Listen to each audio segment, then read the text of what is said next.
Good day mga commander, welcome back po muli sa ating channel. Ayan mga commander, no? Update ko lang po mga commander ang nagpapagawa po sa atin. No? Medyo delayed po tayo ng konti mga commander.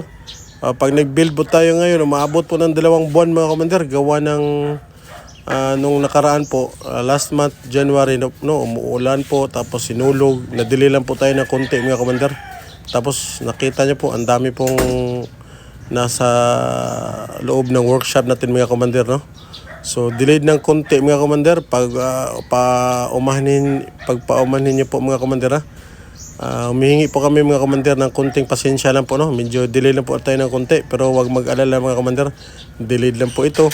At asahan niyo po mga commander na babawi po kami mga commander, no? At kapalit po ng delay natin mga commander ay make it sure po namin mga commander na pulido po yung pagkagawa natin mga commander, no? Tapos niro-road test natin itong mga sasakyan nyo po from Cebu City to North po. Abot po tayo ng San Remillo, Bugo, San Remillo, no? Mag-road test lang po ng inyong mga sasakyan mga commander. Sa mga gusto mo paggawa mga commander, PM lang po kayo sa ating Facebook page, Commander Motors po.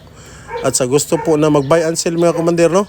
PM nyo lang po ako mga commander sa ating Facebook page. Pag-usapan natin mga commander po, no, ang inyong mga gustong unit na ipapagawa.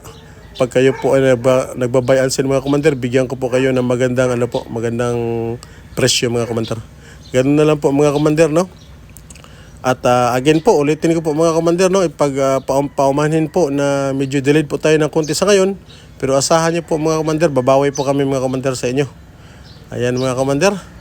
Hanggang dito na lang siguro mga commander, no? Hanggang sa muli. By the way mga commander, no, ang range po pala ng mga price natin mga commander, 235 to 245 lang po yung fully loaded na po yun, no? Automatic po natin na hindi 4x4 is 235 lang po. Tapos pag 4x4 po mga commander, 245, kasama na po yun doon yung registro mga commander. Yan. Maraming salamat po mga commander. Hanggang sa muli. See you on the next one. Bye bye.